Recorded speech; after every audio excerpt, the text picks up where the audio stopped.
Chapter 1450. Ah goo. Cole suddenly smiled. His mood became extremely good. He closed his eyes, as if he could see Gu Mingming's pained expression. That pair of eyes must be as red and seductive as a blooming red spider lily. That hatred must be the most beautiful expression on her face. Curling his lips, Cole said leisurely, "He will see the reality clearly and submit to me with unwillingness and hatred. He will be tamed by me and become my most perfect trophy. Slaughtering the wolf clan, you still have to ask if I agree to it." The meeting room door was pushed open and Qi Xian swaggered in. He nonchalantly picked up a small stone from the ground and tossed it up before catching it firmly. The smile on his face was 30% provocative and 70% confident. He looked at Cole and said, "I told you long ago that your opponent is me. My mother just left and you can't sit still anymore. TSK, you can't keep your cool. I am starting to wonder if I have overestimated you." Seeing Qi Xian, Cole's expression froze. He narrowed his eyes and did not say a word. Qi Xian leaned against the wall and with the unruly demeanor of a hedonistic youth, he tossed the small stone and said, "I am not a soft-hearted person like my mother. I don't believe that humans are good by nature and people will not offend me. I only believe in striking first and gaining the upper hand. I would rather betray everyone in the world." Cole was not angry. Instead, he had a gratified smile on his face. He nodded and said, "You are indeed a child that I have taught, so, you have already instructed the Wolf clan to kill the entire Fox clan in one night. Kill them all." Qi Xian chuckled and said, "They will be my daddy Li's tribesmen in the future. Why would I kill them?" Cole narrowed his eyes and his anger leaked out. "You also think that Leah can successfully activate the Beast King bloodline, right?" Cole asked coldly. Qi Xian looked as if he had heard a joke and retorted, "Don't tell me you think it is impossible. Don't forget, my mother is the messenger of the beast deity. If she can activate my father's Beast King bloodline, she can naturally activate Daddy Li's." Cole stood up and approached Qi Xian step by step. His rage engulfed him as he said word by word, "Let me tell you, I would rather destroy the entire Fox clan than give it to that bastard Leah." Qi Xian threw the small stone in his hand at the Snow Fox elder who was kneeling on the ground and asked with a smile, "Did you see that? This is the Fox King that you are loyal to. In the future, when my daddy Li's Beast King bloodline is activated, you guys can decide who to acknowledge and who to follow." Cole narrowed his eyes and clenched his fists. The sound of bones cracking could be heard from behind him. The elder who was hit by Qi Xuan's little stone had turned into a pile of meat paste. His bones broke into pieces inch by inch in his body and were wrapped in his skin.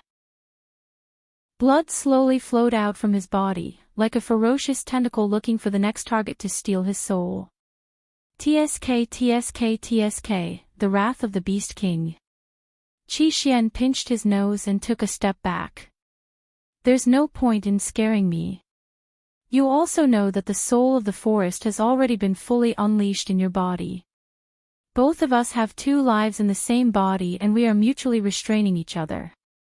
In the past, if you died, I would be buried with you. But if I died, you would be fine. But now, if anything happens to me, you will have to accompany me to the river of helplessness." Chapter 1451. Qi Xian shook his head, still smiling. "You really didn't take my words to heart. I said before, I only care about my mother in this world. As long as she is fine, I don't care about anyone else's life or death, including myself." As Qi Xian said that, his sharp claws sliced towards his own neck. He did not hold back or hesitate in his speed and strength. Cole did not doubt that Qi Xian was bluffing. He grabbed Qi Xuan's wrist. "Aren't you afraid that your mother will cry if you die?" Qi Xian laughed. "Haven't you figured out the situation? You can use me to threaten my mother because she is soft-hearted. But you can't use my mother to threaten me because I know, if I die, even if my mother cries, I won't be able to see her. The only ones who will have a headache are my father and Lee's father. Using my little life to drag you, the Fox King, to die with me, no matter how I look at it, it's a good deal. Don't even think about it. Cole said word by word. Qi Xian brushed Cole's hand away. See? This is the difference between you and me. I am not afraid of death, so I am not afraid of you dying. But you seem to have many great ambitions that you have yet to complete. So you are afraid of death, and also afraid that I will die. Not only can you not kill me now, you have to watch over me, protect me, and prevent me from suddenly dying. But unfortunately, I am not an obedient child. In my mother's words, this is called the rebellious phase. The more you don't want me to die, the more I feel that there is no meaning in living. Cole narrowed his eyes and took a step forward. Qi Xian took 2 steps back in alarm. You used the bewitching spell on me once, and my mother also used it on me once. Don't tell me you think that I will fall into the same trap thrice. Qi Xian could clearly see Cole's veins throbbing. This was a sign that he was extremely angry. But Qi Xian remained extremely calm. He maintained an appropriate distance and did not look at Cole's eyes. He just said leisurely, I will be staying in Sauder for a while, so I came to greet the Fox King in advance. I am different from my 2 brothers. Not only do I not like to keep things to myself, I also get easily irritable. Perhaps it was because he had been around stray beasts for too long that he had developed a desire to be the most powerful. Unfortunately, as a mere 2nd-grade beast, there are many things that don't go my way. So, if something doesn't go my way, I don't want to live anymore. You threatened me. It was not a question, but a statement. Cole was clearly infuriated by Qi Xian. He had never expected that one day, he would be manipulated by someone else, and by a 2nd-level orc at that. Qi Xian didn't deny it. He just shrugged and said, if that's how you interpret it, I have no objections. But my mom said that one must be polite and know how to be polite before using force. I'm just here to inform you that I'll be staying in Sauder until my mom returns. From time to time, I will attack you or do something that will cause trouble for you, but you have to control your subordinates. Don't ever do anything that will make me unhappy. After all, my life is very precious, and I am very irritable. With that, Qi Xian grinned and turned to leave, ignoring Cole's twisted expression behind him. He was here to warn Cole that if he dared to cause any trouble when Gu Mengmeng was not around, he would drag Cole down with him at the cost of his own life. Cole had used him to threaten Gu Mengmeng for so many years. Now, the tables have turned. Chapter 1452. Cole took a deep breath and clenched his fists. Send someone to keep an eye on him. Don't let him make any mistakes. Then, the matter of attacking the Wolf clan. Eugene probed. Cole gritted his teeth. Let's discuss it in the long run. 2 flowers bloomed, one on each side. There was still 1.5 months before the dry season.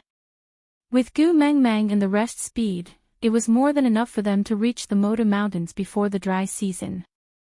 So with their usual habits of touring and doing proper business, they did not feel too tired along the way. Although Gregory had flown a few times to Sauder from the Moda Mountains, he had always flown in a straight line from the sky. This kind of slow and steady walk was a new experience for him. There was a huge difference between looking at things from this angle and from a bird's-eye view from the sky. With Elvis around, Gu Mengmeng had always been the type to not bring her feet along. After a morning's journey, they had already walked out of Sauder's territory. It had to be said that Sauder's territory after the 16 tribes submitted to them was ridiculously huge.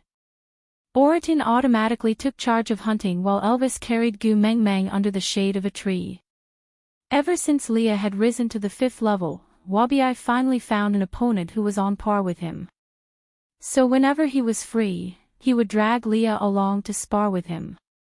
Leah also wanted to level up quickly and naturally would not shirk his duty. So when Oriton went hunting, Leah and Wabi started sparring on the empty ground. After all, Wabi had been beaten up by Snake for many years and had been at the peak of the 5th level for over 800 years. Leah, a newly advanced 5th level beast, was still slightly weaker than him. But he was already much better than the rest. Gregory was at a loss. He did not know where his position in this family was. When everyone was doing their own things in unison, he felt rather uneasy. Gu Mengmeng felt indebted to Gregory on the matter of mating, so she naturally treated him better in other areas to make it up to him. Seeing his uneasiness, she waved him over to sit beside Elvis. They watched Leah and Wabi fight and chatted at the same time. Actually, Saint Nazir also had a bird called Quinton. It was an eagle beast. When I first arrived, I had some friction with his mate, and I almost died at his hands. Gu Mengmeng said nonchalantly, at that time, I already knew that there were very few birds in the beast world and they were an important fighting force. So when Ian and the rest joined Saint Nazir, we gladly accepted. Quinton. Grace frowned and repeated the name, biting on it.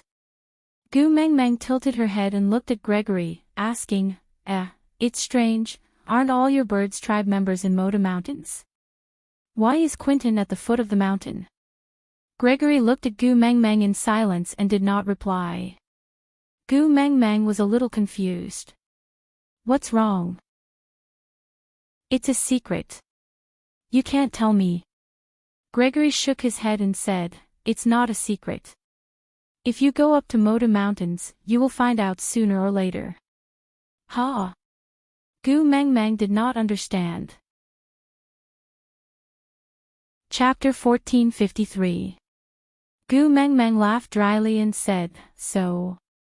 Gregory said, so he made use of his position to descend the mountain without permission and met a female who had wings but could not fly.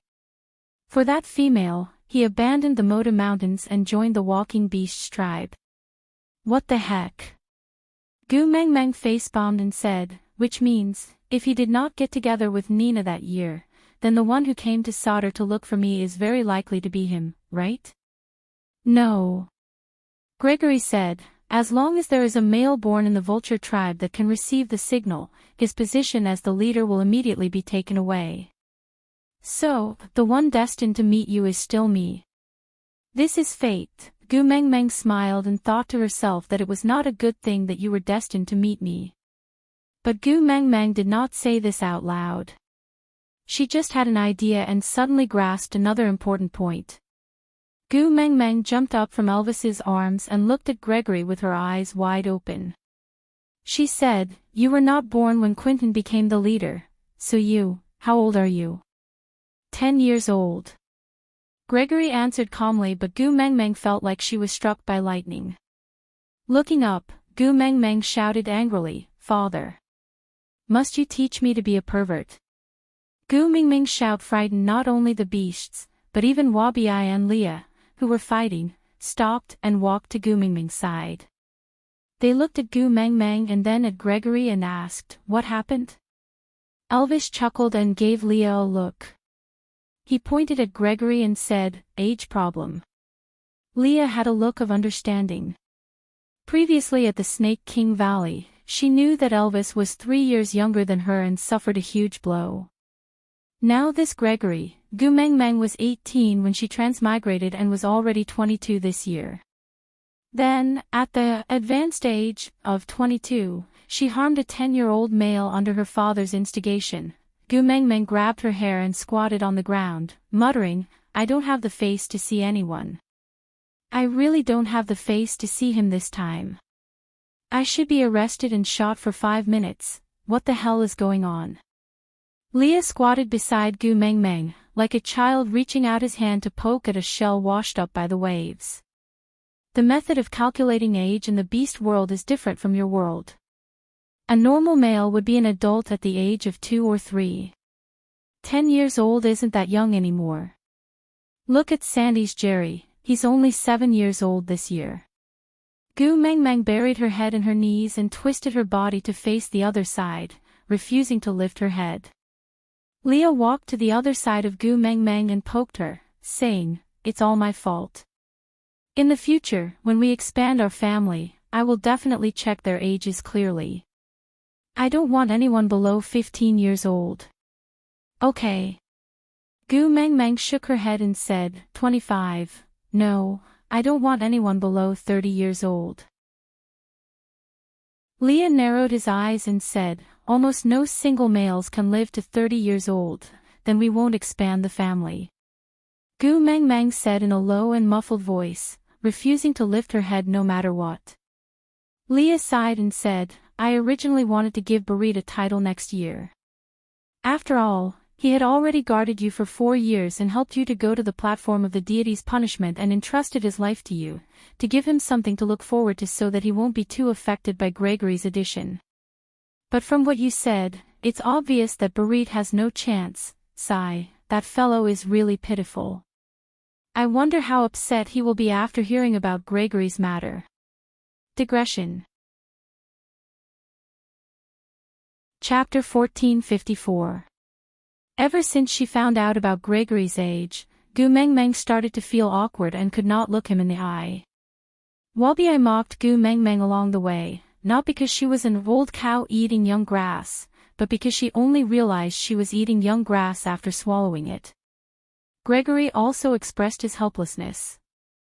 Being young was also his fault. In the past, he was the youngest in the whole family and was very worried. Every time Wabi mentioned his age, Gu Mengmeng would fly into a rage. This caused Elvis to feel very inferior and felt that he had embarrassed Gu Mengmeng. But now there was Gregory, who was even younger than him. He suddenly felt very disappointed. How should he put it? Gu Mengmeng's face was only so big.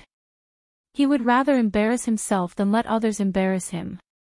There seemed to be a position that had been snatched away by Gregory for no reason.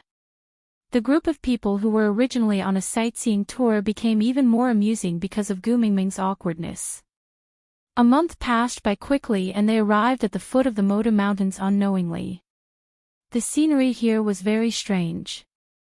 Gu Mengmeng was standing on black soil and green grass. Less than 20 steps in front of her was a clear stream that seemed to meander down from the sky. She could feel the bone-chilling coldness of the water without even touching it. It was also a stream, but it was completely different from the stream in Saint Nazaire. The stream in Saint Nazaire was slow and soft. It was a little like the flow and curves of the silk in the Dove chocolate advertisements, giving off a slow and romantic feeling. But this stream was different. It was swift and swift. Perhaps it was because of the jagged rocks at the bottom of the stream, causing it to have obvious edges when it flowed. It looked very sharp. It was clearly water, but it shone with the cold light of a sword, making people not dare to approach it. And the stream was a watershed. Because on the other side of the stream, there was a layer of pure white snow. The howling cold wind could be seen with the naked eye, causing the snow to dance in the air. There, that is the main mountain of the Moda Mountains. Gregory raised his hand and pointed at the tallest mountain.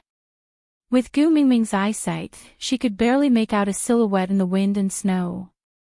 As for the situation at the bottom of the mountain, she had no idea at all. Because the so-called mountain range was stacked on top of one another, it was impossible to see the whole picture clearly. Gu Mengmeng frowned and poked Wabi with her elbow. "Little shit, look at that tallest mountain, doesn't it look a little familiar?" Wabi's gaze was also very deep as he looked at the mountain. After a long while, he nodded and said, "Gu Tu Meng, I have a very strange feeling. I feel that I should go over but I also feel a little resistant." Gu Mengmeng tilted her head and looked at Wabi. "What do you mean? Speak human language." Wabi pursed his lips and shook his head lightly. Wabi was never serious when he was with Gu Mengmeng. His sudden seriousness made Gu Mengmeng very uncomfortable and uneasy. She patted Wabi-Ai's shoulder and said, "If you feel uneasy, don't go over. Wait for me here. I will come back to meet you after retrieving the love of the sky." Wabi-Ai hesitated for a moment before revealing his trademark unruly smile. "If I admit defeat here and let you face danger alone, how will I face him in the future?" He, of course, was referring to Snake. He had also said the same thing when they were at the bottom of the sea. Even though his body had been corroded by the poison until his bones were exposed, he had still forced himself to protect Gu Mengmeng and bring her in. Chapter 1455. Gregory looked at everyone and said, "It is impossible for a beast to reach the height of the Moda Mountains. Even for me, it is not easy to reach the peak. Bringing her alone is already my limit. I cannot bring all of you along. If you cannot reach the peak, there is no point in you all going in. Why don't you wait here?" Gregory's words were considered polite. After crossing a small stream, they would be entering the Moda Mountains. And the weather in the Moda Mountains was much harsher than the winter in the Beast World. Elvis was a Beast King and Leah was a 5th-level Snow Fox. The two of them might be able to hold on for a while, but Wabi-Ai was a snake. Once he entered, he would be frozen stiff and enter hibernation. And the Moda Mountains were sealed in ice all year round, which meant Wabi-Ai could forget about waking up once he fell asleep. No matter how strong Oriton was, he was just a 3rd-level tiger beast. If he could not withstand the attacks of the Moda Mountains, he would definitely die. "No way." Leo waved his tail and chuckled. "I will follow you in and wait for you at the foot of the mountain. We're in the same line." Elvis said simply. They could not fly, so there was really no other way. But for them to throw Gu Mengmeng into danger alone while they waited in a comfortable place, this kind of thing, they could not do. Wabi-Ai stared at the tall mountain covered by the snow and was lost in thought. Only when Gu Mengmeng had decided for him and Oriton to wait here did he suddenly snap out of his trance. He pulled Gu Mengmeng's hand and said, "Gu Tu Meng, look at that mountain. Doesn't it look like my original form?" With that, Wabi-Ai reverted to his original form and coiled up in circles. He raised his upper body up high and opened his mouth wide, glaring at them as though he was ready to attack. Gu Mengmeng looked at Wabi-Ai and then at the mountain. Then, she nodded in agreement. "You don't say, it does look a little like that. But don't all snakes look like this? If Snake was here, he would probably look more like..." Wabi-Ai reverted to his human form and shook his head. He frowned. "No, that is me, you." Gu Mengmeng was puzzled but Wabi-Ai did not look like he was joking. After a moment of silence, Gu Mengmeng asked, "Little shit, do you have any impression of the Moda Mountains? Have you been here before?" Wabi-Ai shook his head and said, "I have no impression at all after I was born. Everything I remember started with Snake. By right, snakes have inherited memories but I have no impression of my father's generation and everything in the past. It's as if my life only started when I left the Mecca Desert with Snake and came to the Snake King Valley. This was very strange indeed." Gu Mengmeng patted Wabi-Ai's shoulder. "It's all right.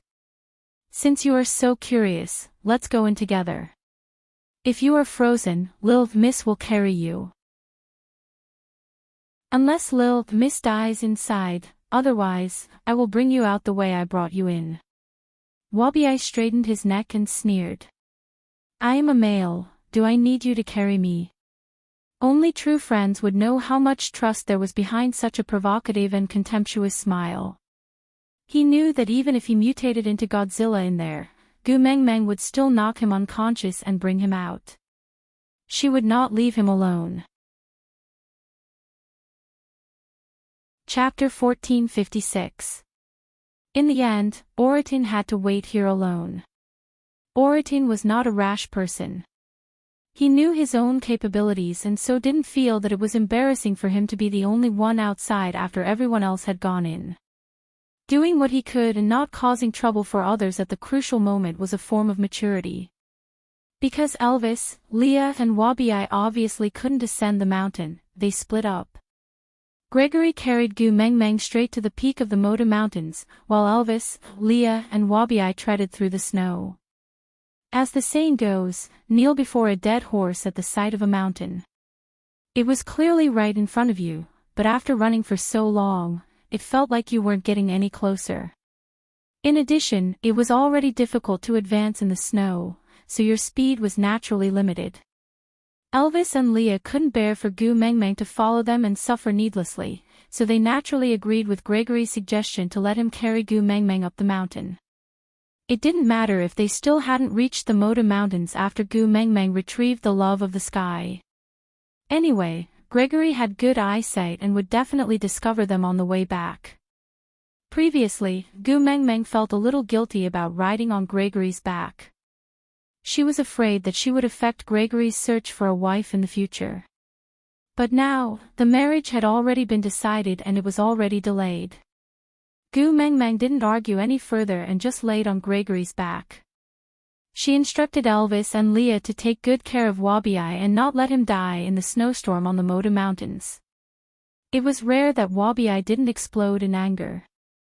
He just stared fixedly at the mountain. Gregory's original body was huge, so when Gu Mengmeng laid on his back, she would be covered by the feathers on the outside. Her entire body would be wrapped by the fur on the surface of his skin, allowing his body warmth to protect her from the cold wind. She didn't know if it was an illusion, but Gu Mengmeng felt that Gregory's back was wider and warmer than the previous time he brought her to the Moda Mountains. The tension in his muscles became more obvious when he flapped his wings. Gu Mengmeng could feel his movements and her heart couldn't help but jump. With a change in status, his mood would also be different. Even though she knew he was just a 10-year-old child, Gu Mengmeng still blushed in embarrassment. Gu Mengmeng's vision was obstructed and she couldn't see what was happening outside. She only felt that Gregory, who had been flying steadily, suddenly adjusted his angle and flew straight into the sky. Gu Mengmeng instinctively grabbed onto his feathers and screamed in shock. Gregory replied with a chirp. Gu Mengmeng could not understand what he was saying, but she felt strangely at ease. She thought that it was probably comforting words like, "Don't be afraid, even if you fall, I will catch you." Gu Mengmeng chuckled. That's true, the sky was Gregory's territory, there would be no problem no matter how she jumped. Gradually calming down, Gu Mengmeng then realized that she had grabbed him a little too harshly. The roots of Gregory's feathers were bleeding, so she asked softly, "Does it hurt?" I.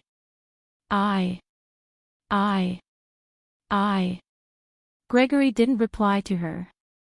He probably understood that she wouldn't understand even if he replied, so he might as well save his energy and continue rushing upwards.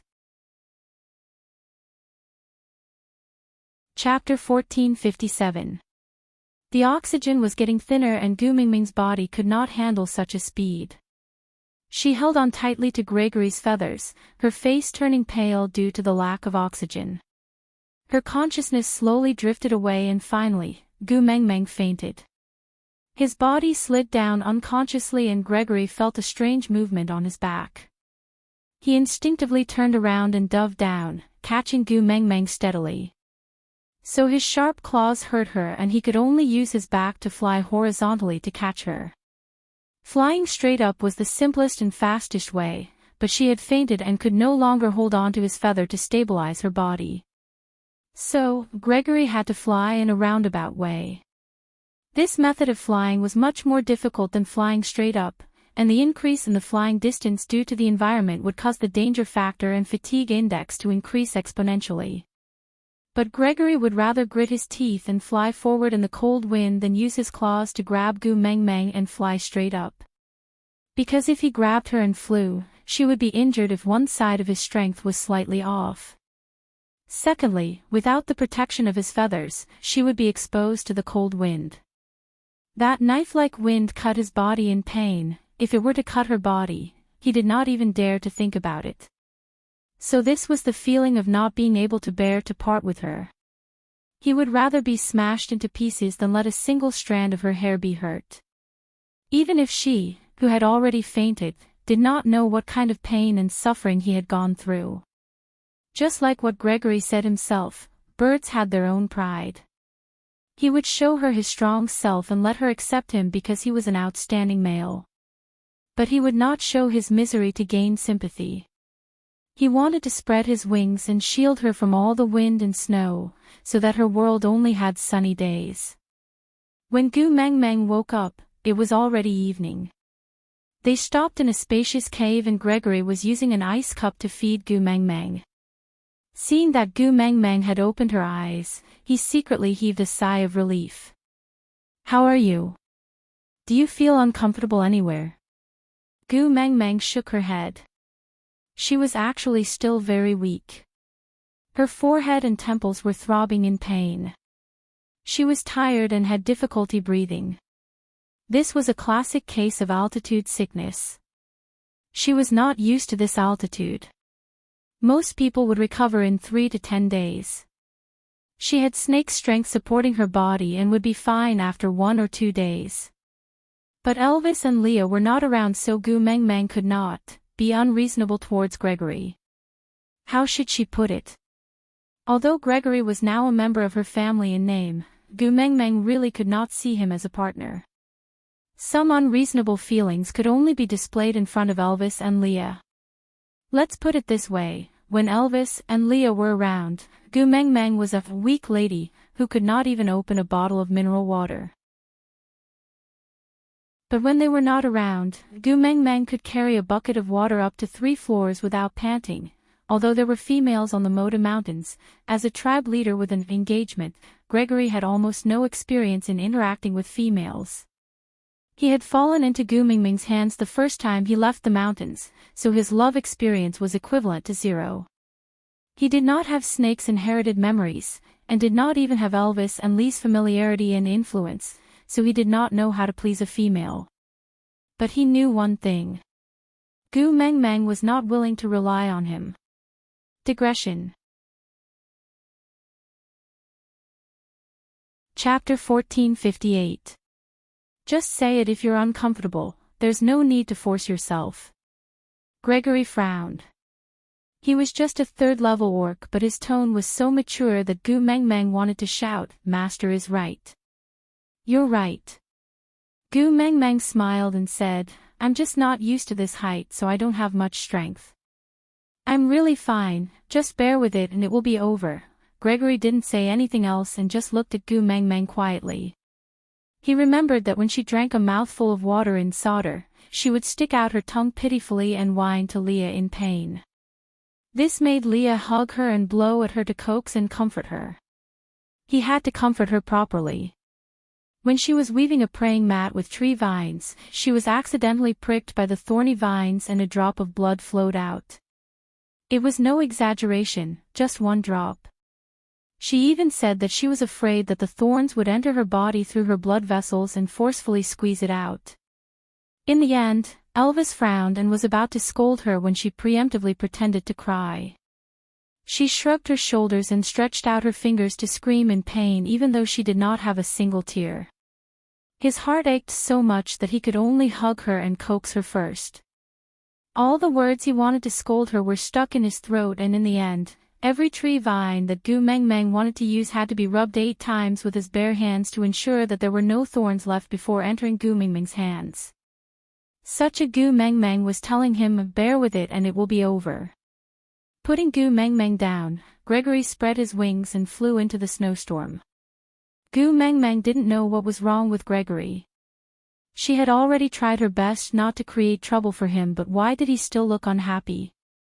Sighed, the so-called family still needed time to get used to each other. Gu Meng Meng really did not have much energy, and after Gregory left, she did not force herself to stay awake anymore. She just lay by the fire and fell asleep again. Actually, Gregory was still quite meticulous. A fire was lit in the cave and a stone pot was added on top of the fire. Needless to say, this was what Leah had taught him. As Gu Meng Meng had a nosebleed easily, water had to be boiled on top of the fire to use the steam to moisturize the air and maintain the humidity.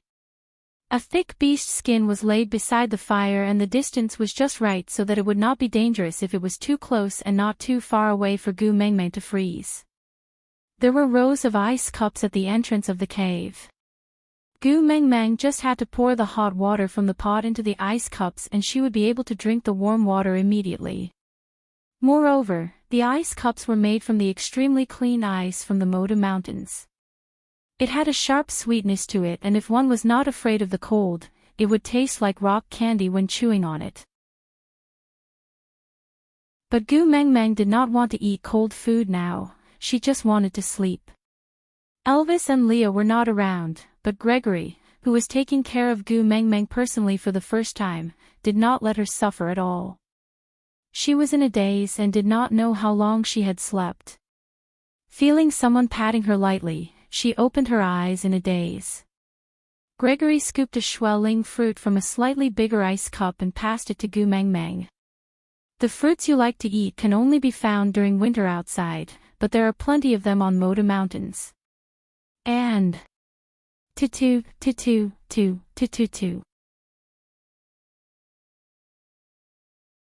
Chapter 1459.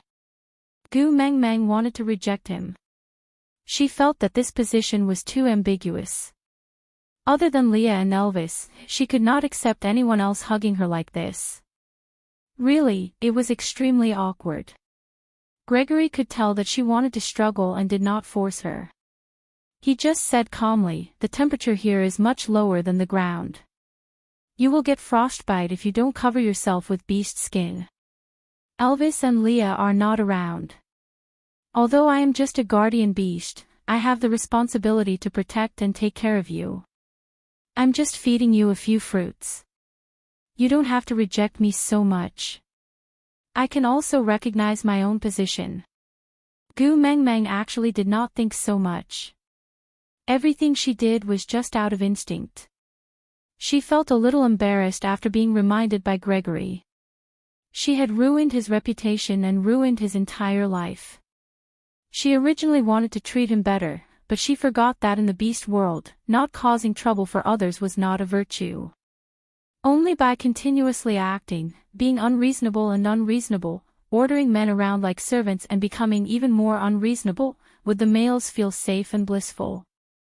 He would then say with a smile, "Look, my female is so reliant on me. She gave me so many chances to prove that I love her." Sighing, Gu Mengmeng opened her mouth to take the Schwelling fruit from Gregory's hands. Then, she smiled and said, "Thank you."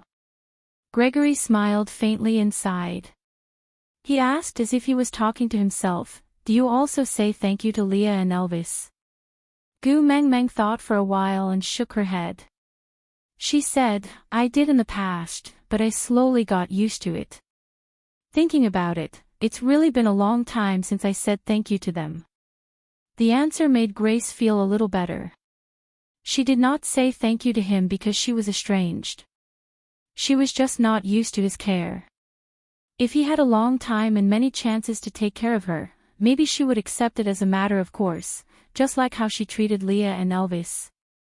"Eat another one." With that, Gregory plucked another Schwelling fruit and passed it to Gu Mengmeng.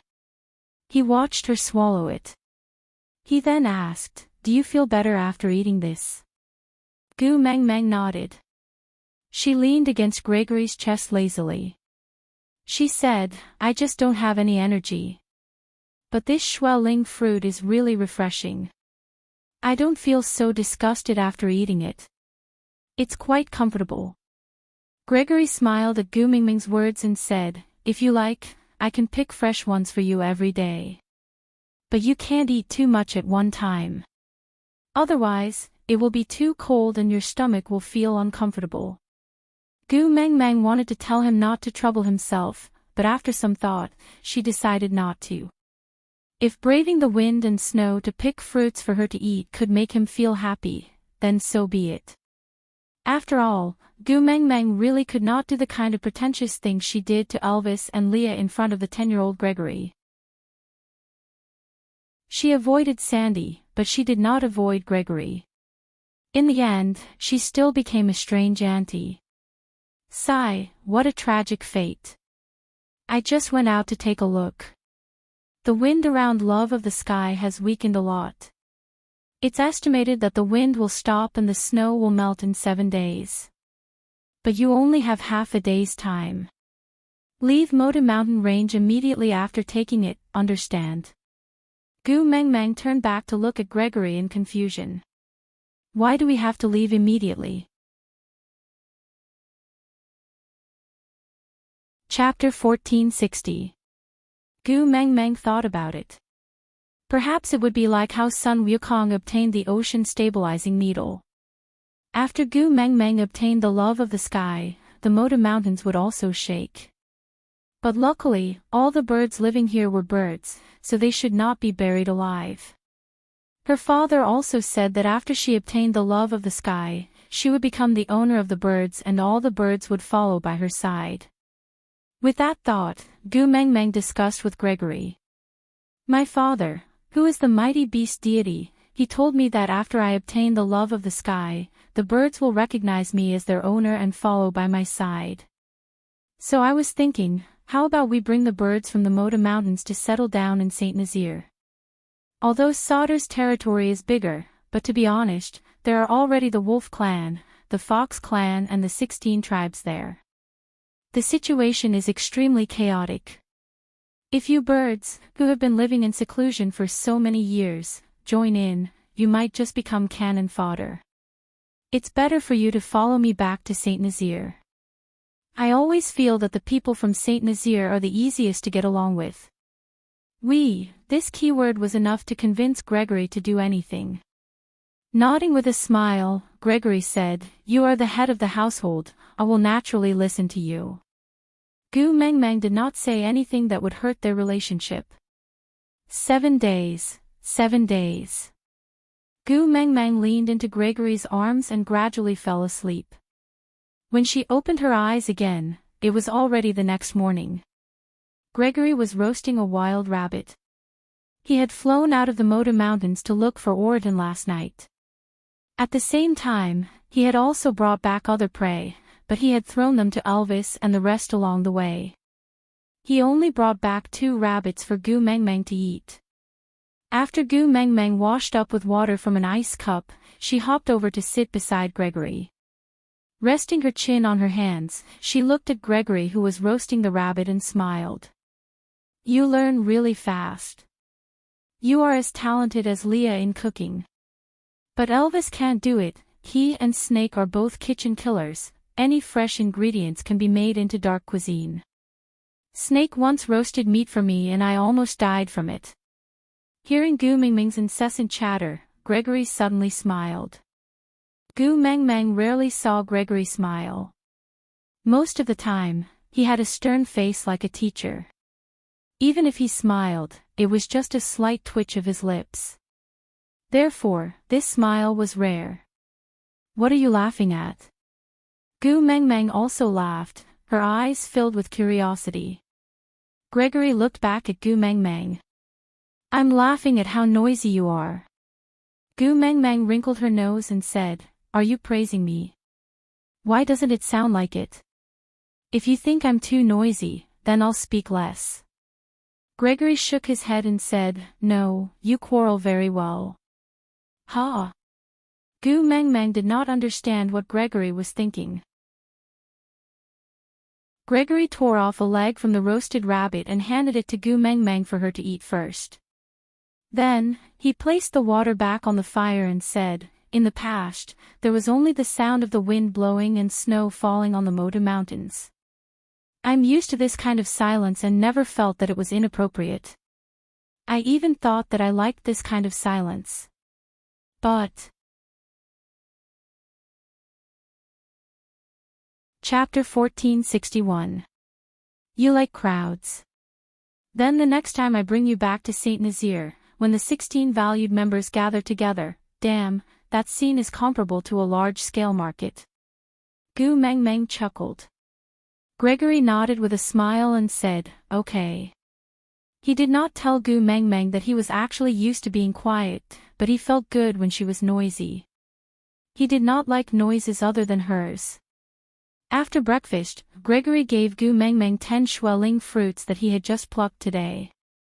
Eating barbecued meat early in the morning was indeed too oily for Gu Mengmeng, so eating a few fruits was just nice to clear her mouth. The next time you pluck fruits, bring me along. I want to admire the scenery of the Moda Mountains. Gu Mengmeng said as she ate. Gregory thought for a moment, then shook his head in rejection, saying, "The wind outside is too strong, you will damage the house." Seeing her frown, his heart ached a little, so he added, 6 days later, won't the Moda Mountains have half a day without wind or snow? You can admire the scenery then. Hearing Gregory's words, Gu Mengmeng became even more excited about what would happen 6 days later. After obtaining the love of the sky, she could go home and give birth to little foxes. Her family would become more and more lively. Hedda and his brothers were growing too fast and could no longer play with her. She had to hurry and give birth to a nest of cute buns. Feeling happy, Gu Mengmeng could not help but start humming. That tuneless song made Gregory mesmerized. When Gu Mengmeng realized that Gregory was staring at her in a daze, half a day had already passed. Hey, come back to your senses. Gu Mengmeng stretched out 5 fingers and waved them in front of Gregory. Only then did Gregory return to his senses. He cleared his throat awkwardly and said, "I didn't expect you to know how to sing." Gu Mengmeng's eyes brightened and she looked at Gregory, saying, "Oh yes, I heard from Leah that the males from your bird tribe can also sing." Gregory nodded and said, "It's just not as good as yours." Gu Mengmeng hugged her knees and looked at Gregory. "Sing one for me." Gregory did not hesitate and nodded his head. He hugged Gu Mengmeng in his arms and whispered a tune into her ear. It was a light and deep melody, as if he was playing a famous piece on an ancient European piano. It was not surging and passionate, but every note touched her heart. He did not utter a single word throughout and only hummed softly, but Gu Mengmeng was intoxicated. He embraced her and swayed gently to the rhythm, as if they were dancing together. After humming the song, Gu Mengmeng could not stop herself and looked at Gregory with an intoxicated gaze. Grace was drunk and lost in her eyes. The corners of his lips curled up unconsciously.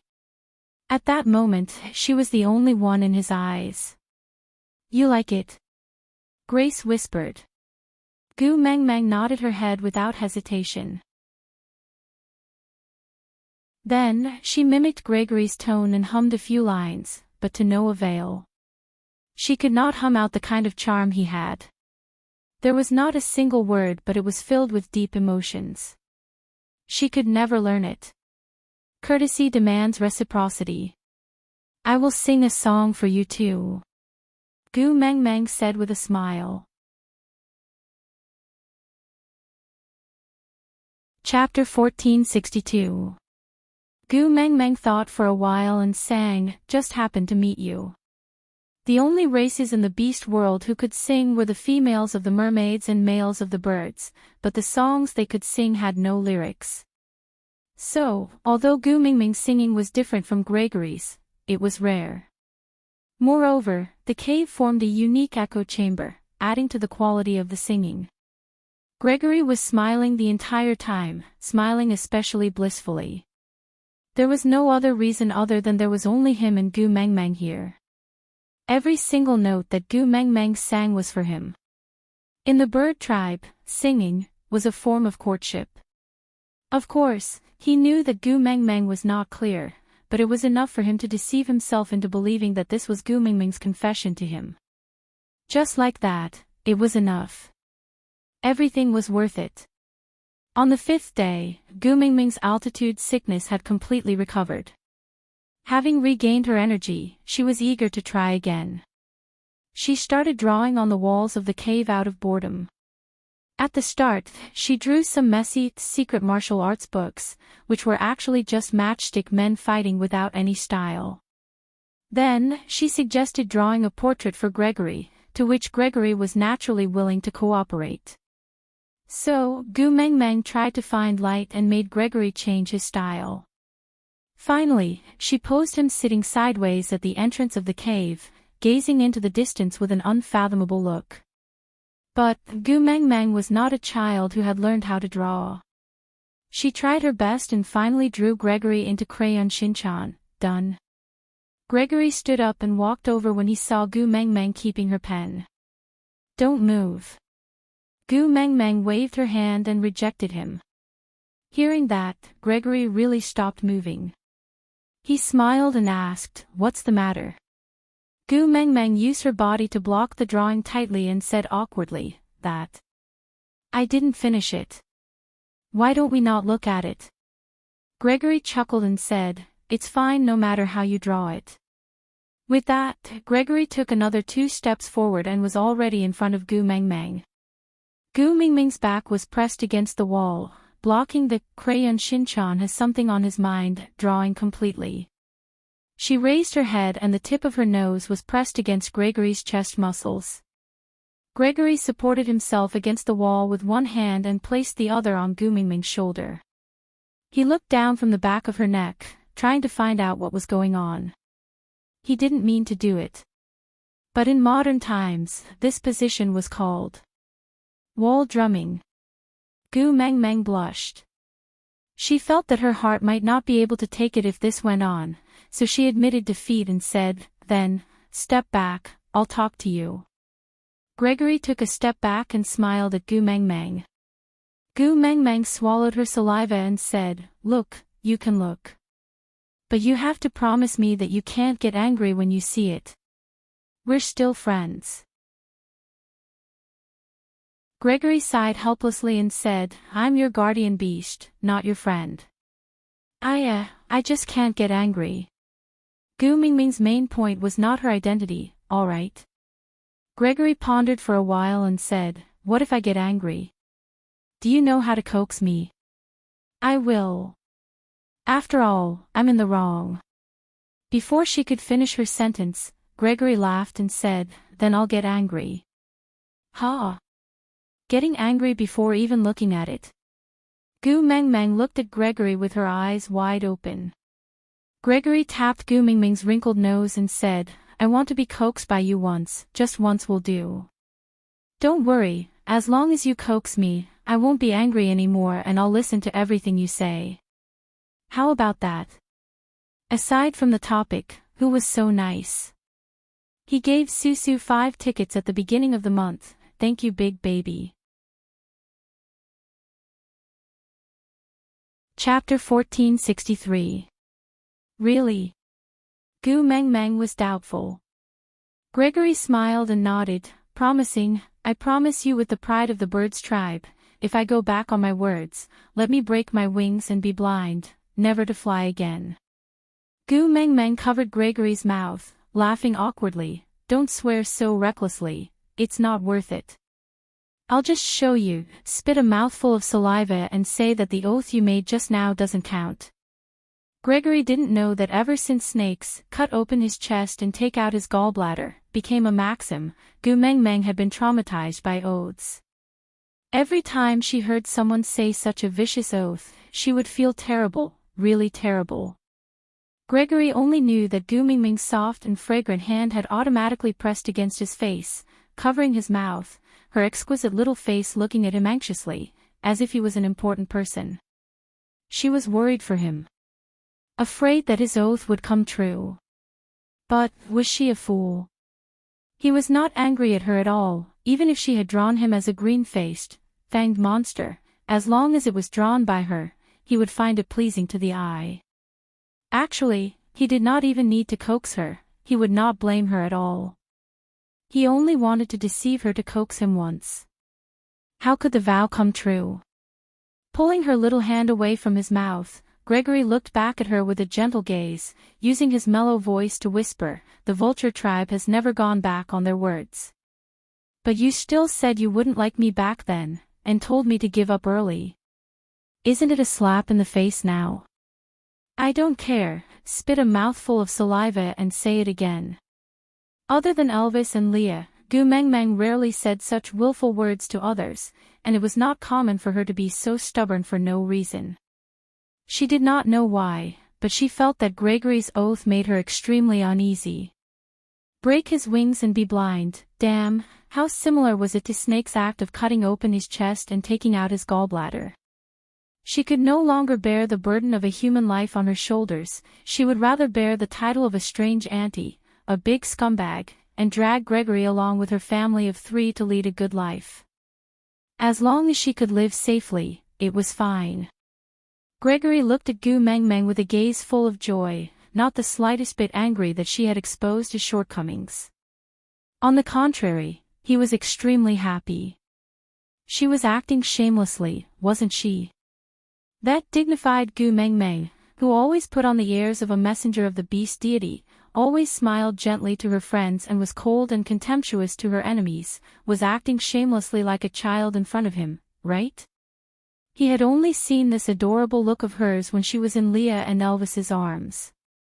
Now, she was willing to throw a tantrum in front of him, right? A smile spread across his lips and eyes.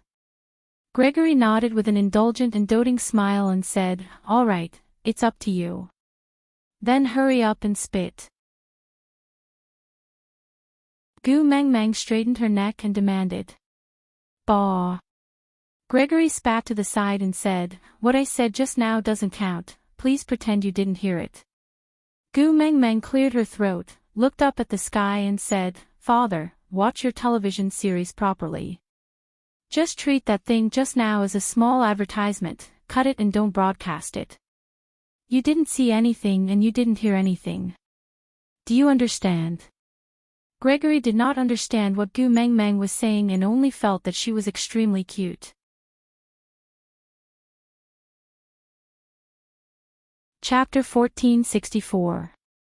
Gu Mengmeng was afraid that if she did not get up, Gregory would say things like broken wings and blind eyes again, so she did not try to hide anymore and slowly moved to the side. That Crayon Shinchan has something on his mind picture appeared in front of Gregory. Gu Mengmeng carefully observed Gregory's expression. Seeing that he was still smiling and did not look unhappy, she finally heaved a sigh of relief. How should she put it? The tolerance of males in the beast world towards females was as wide as the Pacific Ocean. Gregory tilted his head to look at Gu Mengmeng and said, "Can I be angry now?" "Ha!" Gu Mengmeng was at a loss and said, "Is it really ugly?" Gregory shook his head and said, "It's not ugly, it's very cute. But I want you to coax me, so can I be angry now?" Was there a need for approval to be angry? If she said not to be angry, would he not be angry? Gu Mengmeng felt a little helpless. She had almost forgotten how lowly the males in the beast world were. Before she mated with Elvis and Leah, the 2 of them were also like Gregory. They always acted according to her wishes and were careful in everything. After mating, they were always worried that she would abandon them. Especially Elvis, he was so shocked when she went into the water to touch a lotus root. It was only after experiencing so many things that they believed that she loved them and would not abandon them that they gradually became bolder. While spoiling her, they were also controlling her. She was not afraid of him.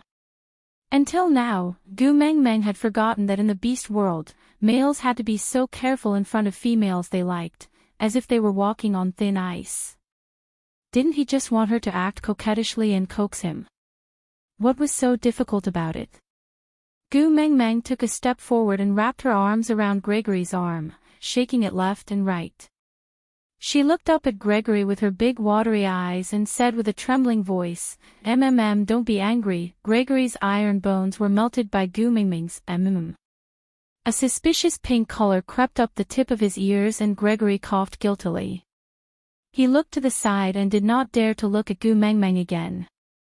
He was the one who expected her to act coquettishly, but she really did it and he did not dare to look at her. His heart was beating so hard that it felt like it was going to burst out of his chest. He wanted to withdraw his hand from her arm, but he couldn't bear to part with that gentleness. He could only nod woodenly and said, I'm not angry. After Gu Mengmeng realized that Gregory got shy easily, she liked to tease him more and more.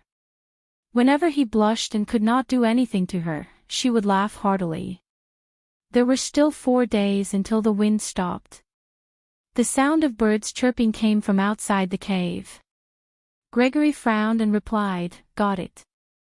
You guys go first, I'll be there soon."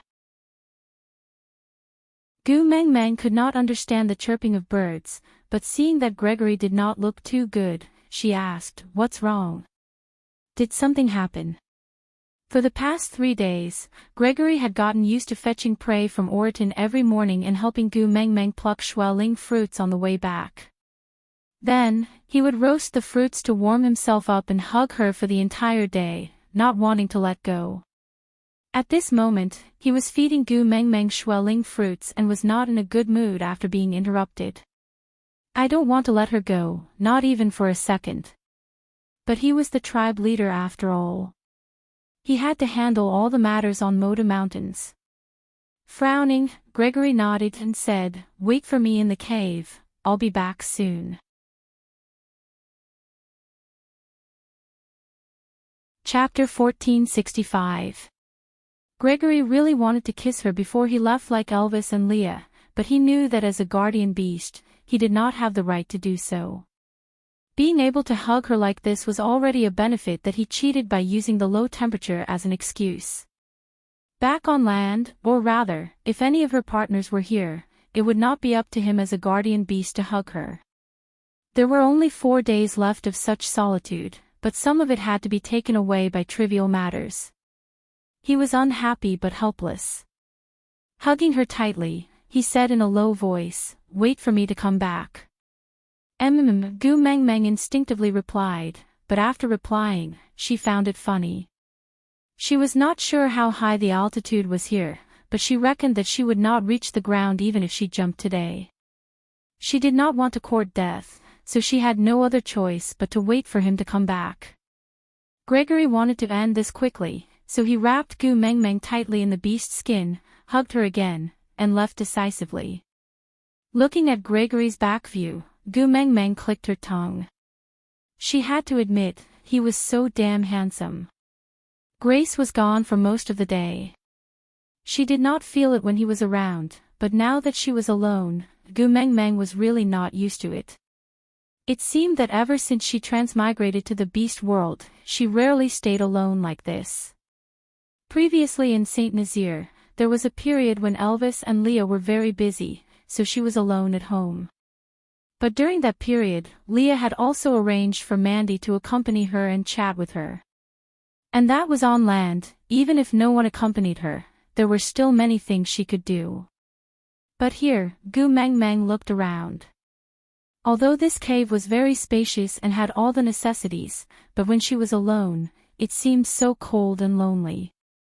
When Gregory was with her, she felt that the snowstorm outside was very majestic, but when she looked at it alone, why did it seem so desolate?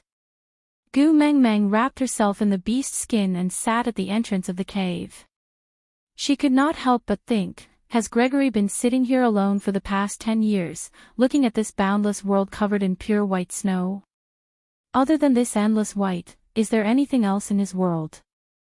Suddenly feeling her heart ache, Gu Mengmeng chuckled.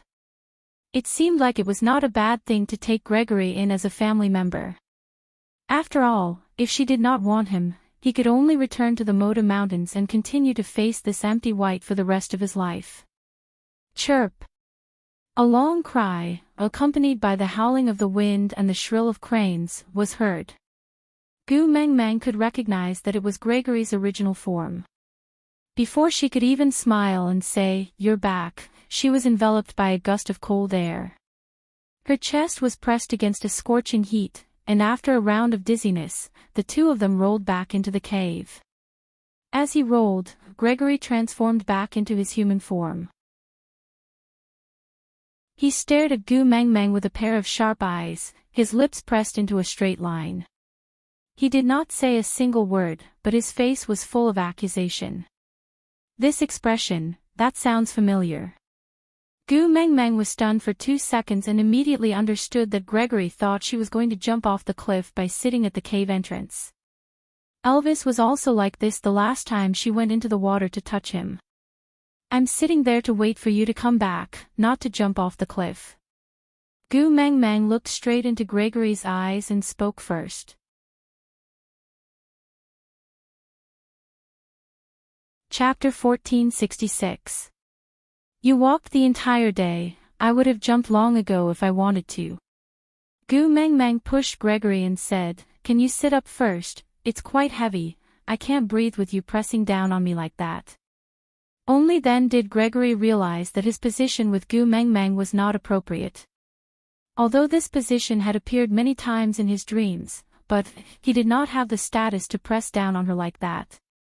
Nodding his head, Gregory still stood up and carried Gu Mengmeng up from the ground into his arms. His back was facing the cave entrance and his face was facing Gu Mengmeng, as if he was guarding against her suddenly rushing out.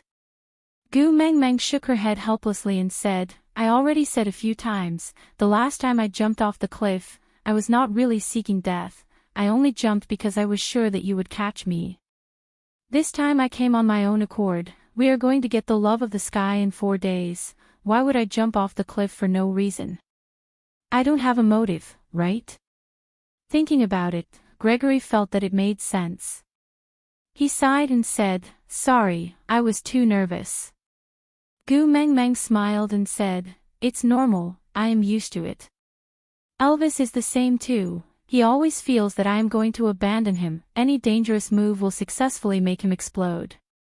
Patting Gregory's shoulder, Gu Mengmeng smiled and said, But you have to believe me, I don't have any masochistic tendencies, seeking death is really not my hobby.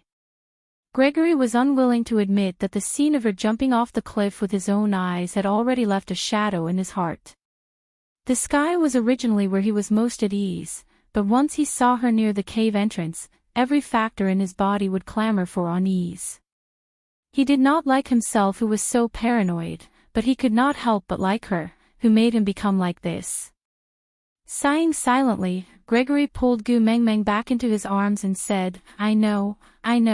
He knew everything, but he could not help but worry. Just like someone once said, we all understand the logic, but we still cannot live this life well.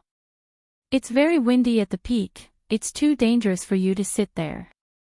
Gregory tried his best to find a lame excuse.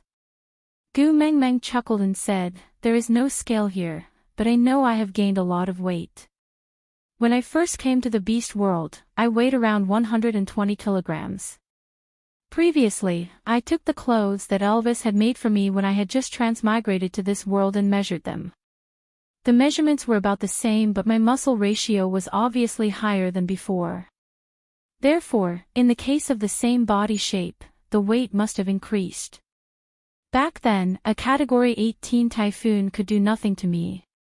Now, it can't do anything to me. Ha ha ha ha. Gu Mengmeng smiled like Dongfang Booby, extremely exaggerated. Because of her words, Gregory also laughed. He couldn't explain why, but seeing her laugh made his mood better. Seeing her like this, he finally felt at ease and believed that he had been worrying for nothing. Have you settled the matters in your tribe? Gu Mengmeng directly changed the topic of failed cliff jumping and asked about another matter. Gregory shook his head, his eyebrows unconsciously knitting together. Clearly, the matter seemed to be quite troublesome.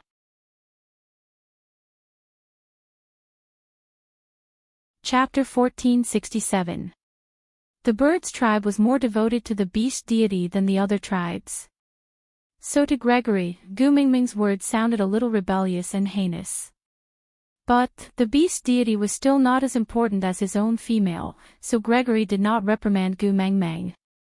He shook his head and said, I don't have to ask the beast deity about this, but I might have to ask you. Me? Gu Mengmeng pointed at her own nose and asked, Why? Are the others from the bird's tribe objecting to me taking the love of the sky? Gregory shook his head and said, No, it has nothing to do with the love of the sky. Then what is it? Gu Mengmeng heaved a sigh of relief. As long as it did not interfere with her taking the love of the sky, everything else was fine. Gregory was a little hesitant and said as if it was not a good time to speak, "Do you still remember the female you sent to the Moda Mountains previously?" Gu Mengmeng thought for a moment and said, "Miranda." Gregory nodded and said, "She is pregnant." Gu Mengmeng blinked and smiled awkwardly, saying, Isn't it a good thing for a female to be pregnant? Why do you look unhappy, as if you have been cuckolded?" Gregory did not know what cuckolded meant and did not mind. He just explained, "She is not pregnant with a bird's child." Ah! Gu Mengmeng was taken aback. It was impossible for land beasts to come up to the Moda Mountains. Even if there was only a 1 in 10,000 chance, Elvis and Leah would not have allowed Gregory to bring her away without even trying. Land beasts could not come up and Miranda could not get out. Now that he said she was not pregnant with a bird's child, the only explanation was, she was pregnant before winter. Then, that time during the mass estrus. Damn! Gu Mengmeng held her forehead and looked at Gregory, saying, "So?" Gregory said, "There have never been land beasts born on the Moda Mountains. Land beasts are unable to adapt to the climate on the Moda Mountains. Moreover, there are not enough resources here to support a young female. But Miranda has already mated with 9 male birds. Sending her back to land now is equivalent to turning these 9 birds into stray beasts. Birds are the most loyal to the beast deity. No matter what, they will never accept becoming stray beasts and delay the pride of the birds. So, if Miranda is sent away, they will definitely crash their heads against the Moda Mountains and die to prove their loyalty, in order to protect the pride of the birds." Gu Mengmeng face-bombed. "Why are you so stubborn? Can't you just go down the mountain with Miranda?" Gregory shook his head, his gaze determined. "The birds will not leave the Moda Mountains." "But didn't you leave?" Gu Mengmeng said, "You have been living with us at the foot of the mountain for a while. You know, even if the birds descended the mountain, the sky did not collapse." Gregory sighed, shifted his gaze to the side, and said, "Actually, Gu Mengmeng tilted her head, vaguely feeling that something was wrong. Gregory sighed and said, "I did not want to tell you so early, but I can't hide it from you forever." Raising his head again, Gregory's gaze carried a tinge of pain. He said, "I will not follow you to Saint Nazaire. After you retrieve the love of the sky, I will send you down the mountain and leave the Moda Mountains. And I will return."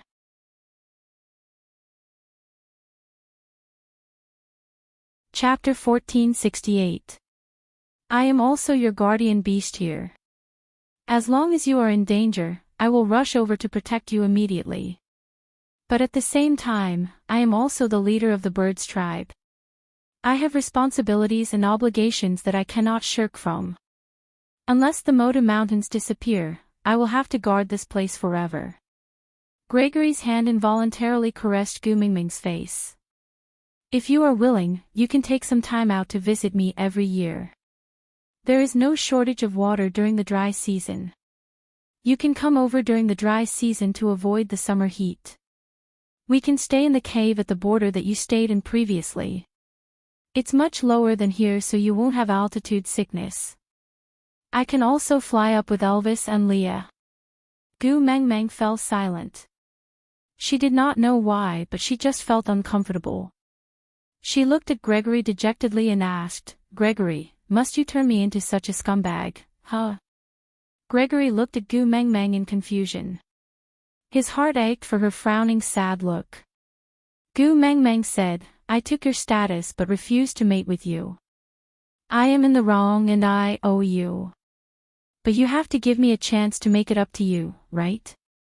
I have already thought it through. I will treat you like family. In the future, as long as I, Gu Mengmeng, have a bite to eat, I will not let you starve. But what about you? You actually intend to stay alone on the Moda Mountains.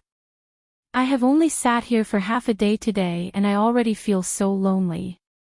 You want me to leave you here for half a year and then come over to accompany you for 2 to 3 months during the dry season? What should I do for the rest of the time? Every day, I will think that Gregory must be sitting alone at the entrance of the cave, gazing into the distance. He must be waiting for me, right? Since I cannot stay on the Moda Mountains to accompany him, why did I agree to let him be my guardian beast in the first place? Gu Meng Meng looked up. Her eyes were misty as she pleaded softly, I cannot stand it. I will be tortured to death by guilt. Gregory, let's leave together after we get the love of the sky. Just like what we have been doing these few days, living together with Elvis and Leah, all right? I will treat you well, really. Gregory gently touched the feather earring on Gu Mingming's right ear. He smiled and said, silly girl. Mm. Gu Mengmeng grabbed onto Gregory's arm and begged, please. Gregory shook his head slightly, but his lips were still curled up. I asked you to come over to Moda Mountains during the dry season to avoid the heat, but I didn't say that I won't look for you when you don't come up. I also regret that I can't be by your side every day, but I have obligations and responsibilities that I must fulfill. Fortunately, I am the clan leader, so I have the privilege to go down the mountain. Therefore, as long as there are no major events in the clan, I will definitely go down the mountain to find you when I have the time. He would not foolishly sit at the entrance of the cave and wait foolishly. Have you forgotten? I've told you before, you don't have to stand there and wait for me. No matter how much distance there is between us, I'll cross it. I'll always be by your side. Really? Gu Mengmeng was skeptical. Gregory smiled and asked, do I have to swear? Gu Mengmeng shook her head and said, no, I will believe you. Don't swear, I have a phobia about swearing. Gregory nodded with a smile and said, then I won't swear.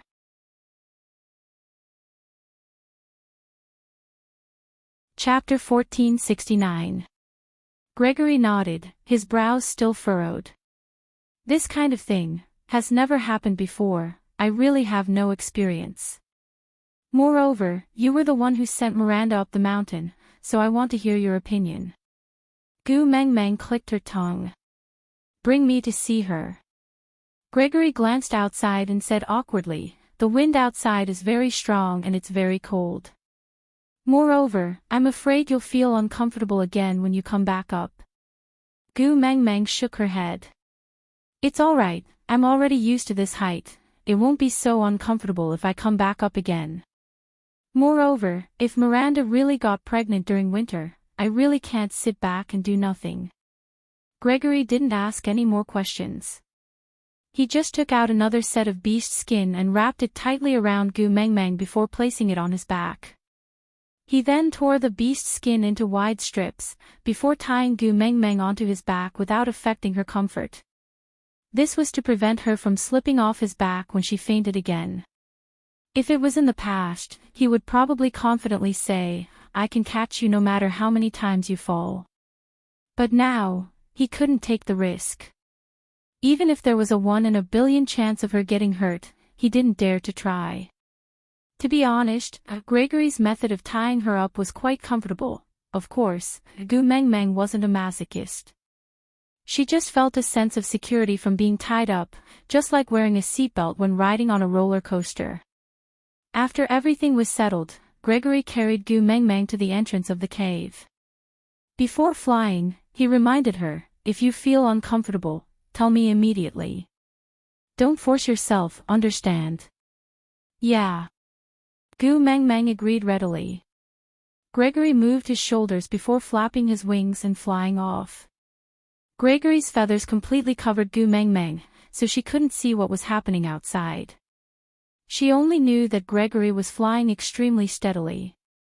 Every time he flapped his wings, she could clearly feel the veins in his muscles expanding and contracting clearly and forcefully.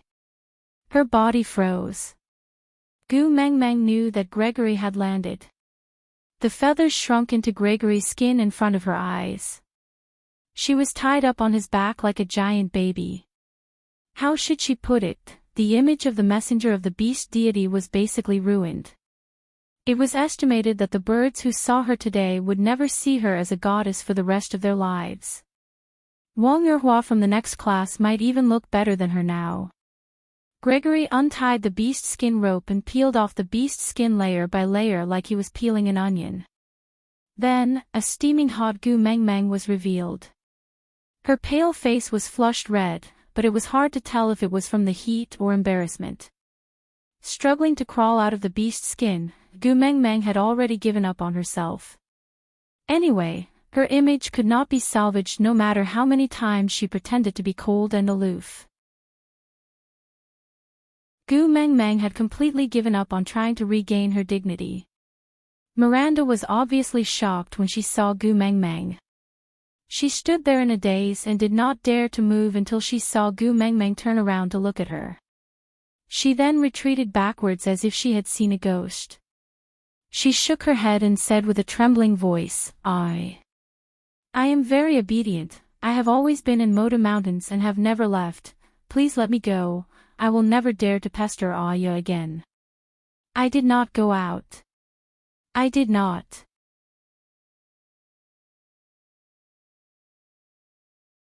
Chapter 1470. Glancing at the 9 males surrounding Miranda, Gu Mengmeng did not need to guess to know who they were.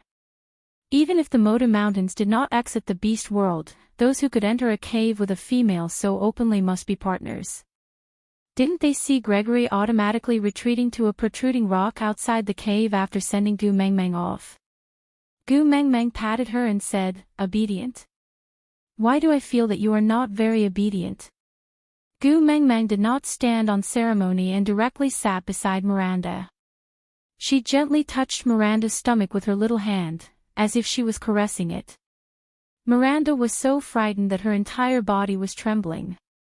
Her eyes were filled with tears as she looked at her partner pitifully. She seemed to be pleading for help as she shouted, Lucas. Lucas, after all, she was his female and he treated her like a precious treasure. Seeing how scared she was, Lucas' heart ached even more. He took a step forward and said, Great messenger, Miranda is timid and she is pregnant now. Gu Mengmeng turned back and smiled at Lucas, asking, What did I do? I just came over to see her after knowing she is pregnant. But Lucas was a bird after all and had an almost blind loyalty to the beast deity. Gu Mengmeng was the messenger of the beast deity, he naturally had to bow down to her. And Gu Mengmeng really did not do anything overboard. She only touched Miranda's stomach. So even though Lucas' heart ached, he could not say anything else and could only look at Gu Mengmeng with a troubled expression. Gu Mengmeng did not care at all.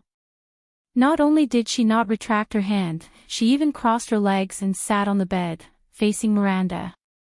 She said, You don't have to be afraid, because it is useless to be afraid.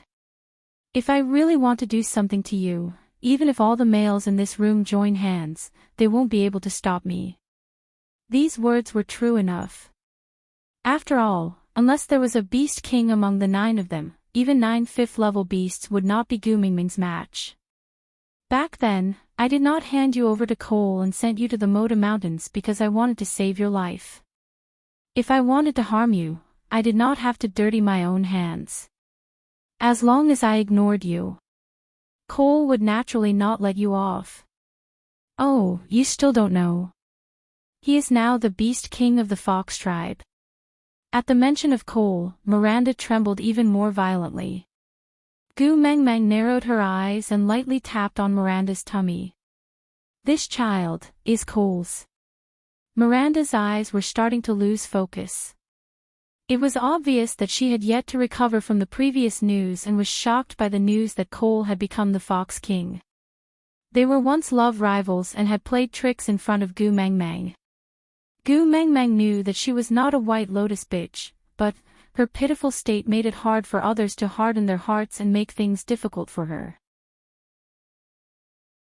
Putting aside her pestering Leah, Gu Mengmeng had actually gone overboard with regards to Miranda. That was why Gu Mengmeng had sent Miranda to Moda Mountains. Firstly, it was to prevent her from pestering Leah. Secondly, it was to protect her life. Now that she no longer pestered Leah, the conflict of interest between her and Gu Mengmeng would no longer exist. Gu Mengmeng still had some basic sympathy towards people who were not a threat. After all, even public buses knew to prepare seats for the elderly, the sick, the disabled and pregnant. Gu Mengmeng would never mistreat a pregnant woman.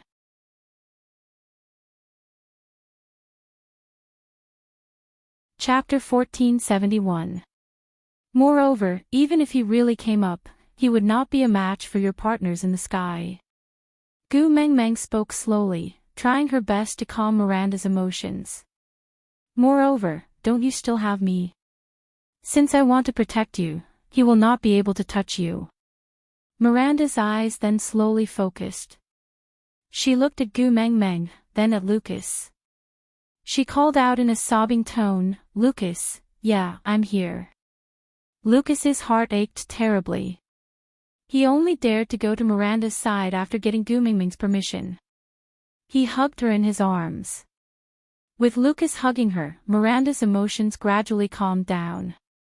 It was obvious that Miranda had become very sensitive and uneasy after being imprisoned without seeing the light of day. Lucas and the rest must have treated her extremely well for her to develop such a degree of reliance on them. Seeing that Miranda had gradually calmed down, Gu Mengmeng then continued to ask, "Is the child in your stomach his?" Gu Mengmeng avoided mentioning Cole's name, but she knew that Miranda would definitely understand. Miranda hesitated for a moment, then nodded. "What do you need me to do for you to let me off?" "As long as the child is born, I will kill him. In that case, can you let me stay on Moda Mountains with Lucas and the rest?" Gu Mengmeng frowned. She knew that females in the beast world were used to being selfish. Other than themselves, the lives of others were not worth much. But she thought that as a mother, she should have the most basic maternal love. She knew that in Miranda's eyes, she might be a demon that was scarier than Cole. But she thought that she would at least try to protect her child. She was more or less disappointed with the coldness of the beast world. "He wants this child, do you know that?" Gu Mengmeng's attitude also turned colder. Initially, Gu Mengmeng did not understand why Cole had asked Gregory to send him to Moda Mountains. Now that she thought about it, it was clear. One of the 7 treasures, the key of the Beast King. Cole could not wait for Gu Mengmeng to give birth to a child with the bloodline of the Beast King before snatching it away. So he wanted to give birth to one himself. He probably knew that Gu Mengmeng had sent Miranda to the Moda Mountains, so he couldn't wait to snatch her away. I know, he wants to eat this child." Miranda nodded stiffly and said, Then after I give birth, I'll get Lucas to send the child to him. He won't come looking for me anymore, right?" Gu Mengmeng sighed and said, "You don't have to go through so much trouble. After you give birth, give the child to me. I will tell Cole that this child is in my hands. If he has the ability, let him snatch it from me." Miranda looked at Gu Mengmeng blankly. Gu Mengmeng did not want to explain so much and just said, "He snatched my son away, so I snatched him away too.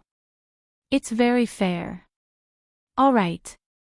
Miranda did not hesitate to agree to Gu Mengmeng's request. Gu Mengmeng could not be bothered to talk nonsense with Miranda. She just glanced at Lucas and instructed, "Go to the stream at the edge of Moda Mountains to get the food for the delivery from a white tiger. After the child is born, send it to me." Lucas looked at Miranda, and when he saw her nod, he replied, "Okay." Gu Mengmeng did not stay any longer. She got Gregory to bring her back to their original cave. Digression, today's update has ended.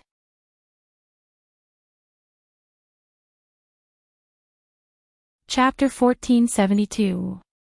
You really want to raise Miranda's child? After returning to the cave, Gregory asked hesitantly. Gu Mengmeng lowered her head and said, "I want to open the doors of time and space and need the key of the Beast King. Using someone else's child is better than using my own." Gu Mengmeng admitted that she was selfish. She wanted to kill Cole. At the same time she opened the doors of time and space to completely eliminate the hidden danger that threatened Qixuan's life. Using someone else's child to exchange for her own child was despicable, shameless and inhumane. But, as long as she could protect her child, she would not even bat an eyelid even if she had to wade through a wok of boiling oil, not to mention going to hell after death. The greatness of a mother's love was precisely because it was sufficiently selfish. Gu Mengmeng could have disguised her motives and said in a dignified manner that it was for Miranda's good. Without this child by Miranda's side, Cole would not have any reason to pester her anymore. She could also say in a saintly manner that she could not bear for this child to be abandoned so easily by Miranda, so she placed him by her side to raise him. But she did not. Perhaps this was Gu Mengmeng's last shred of dignity. I am despicable and I admit it. After doing something that deserved to be spurned, there was no need to put on an aggrieved look. In this world, no one would put themselves in your shoes and think for you. So those sorrows should be left to cry at night when no one else was around. After crying, stand up strong and face all the blame. This was what a mother should do. Regarding the matter between Gu Mengmeng and Cole, as well as the matter regarding the doors of time and space, after confirming Gregory's identity, Leah and Elvis no longer avoided him when talking to Gu Mengmeng. Sometimes, they would even specially explain to him, so Gregory had a rough idea of what was going on. Tightening his embrace around Gu Mengmeng, Gregory said in a low voice, "The weak are prey to the strong, survival of the fittest, this is the principle of the beast world. You did not do anything wrong, don't be sad." "I'm not sad." Gu Mengmeng straightened her neck and refused to admit defeat. Gregory placed his hands on Gu Mengmeng's shoulders and looked straight into her eyes. His gaze was not sharp, but as calm as spring water, yet it had the power to see through one's heart. A bird's eyes are the sharpest. Your disguise can't fool me, there's no need to hide yourself in front of me. Although we are not partners, I am still your male. I will always stand on your side and think for you. As long as it's good for you, it's right to me. Gu Mengmeng pursed her lips and did not say anything. There was an emotion that was hard to describe. Before you do something, you already know that you will be despised by the whole world, and you are prepared to bear the consequences of being despised by others. So when the whole world is throwing rotten leaves at you, you can grit your teeth and tell yourself in your heart, I don't regret it, everything I've endured is worth it. But at this moment, someone suddenly appeared in front of you, hugging you in a warm embrace and telling you in a soft voice, don't be afraid, I'm here and I believe in you. When this person appeared, the high walls in your heart would crumble, then your grievances and frailty would leak out. Gu Mengmeng wiped the tears from the corners of her eyes and choked, you might as well despise me, why must you make me so miserable? It's rare for me to make up my mind to be a bad woman.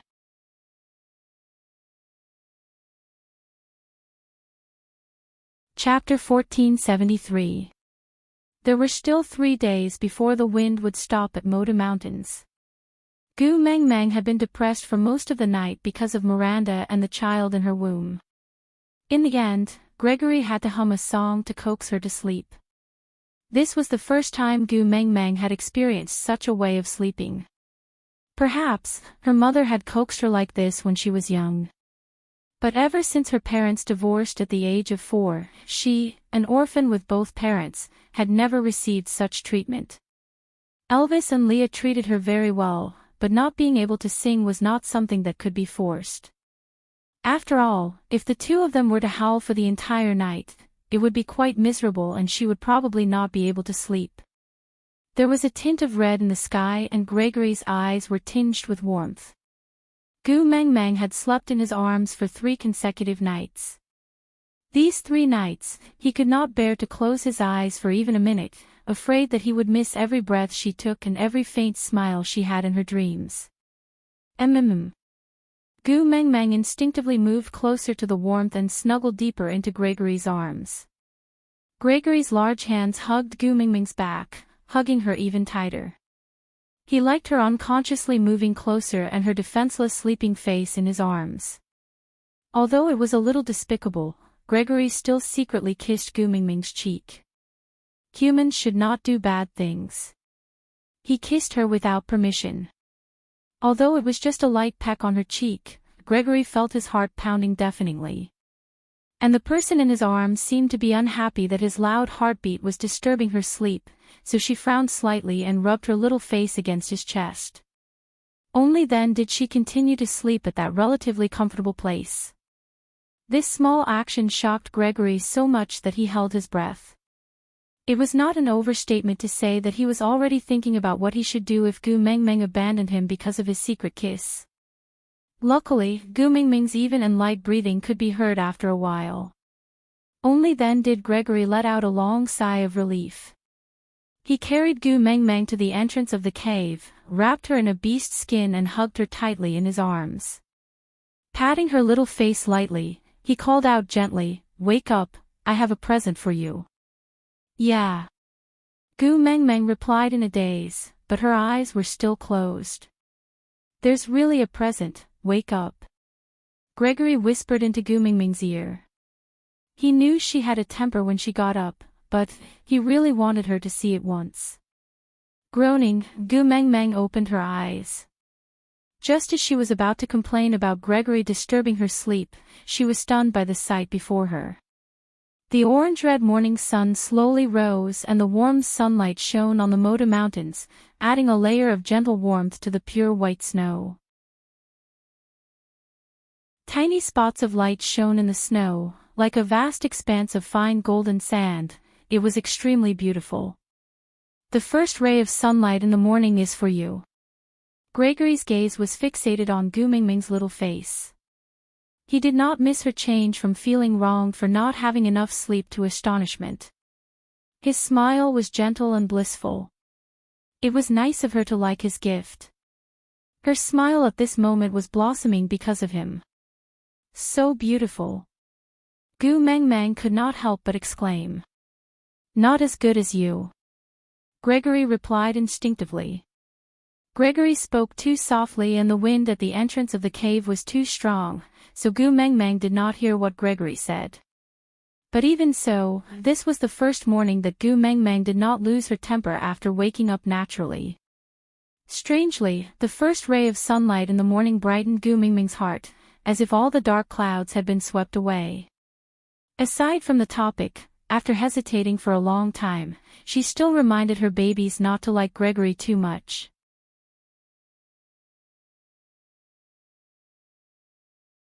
Chapter 1474. Are you in a good mood? Gregory asked tentatively. Gu Mengmeng nodded and stood up from Gregory's arms. She stretched lazily and walked into the cave. As she walked, she said, "In the past, when I was working, I often had to wake up very early. That was because I had no other choice. Therefore, at that time, I had a wish. When I had money in the future, I would wake up naturally every day and never wake up early. In the end, I didn't have money, but I had Elvis and Leah. The title of the messenger of the beast deity fulfilled my wish of sleeping as long as I wanted. I would throw a tantrum at whoever dared to wake me up." As Gu Mengmeng spoke, she had already sat by the side of the bonfire. She wrapped herself in a beast skin and sat by the fire to warm herself. Then, she hugged her knees and swayed her body. She smiled sweetly as she recalled the past and continued, "Do you know? Elvis and Leia know I have a bad temper, so they never wake me.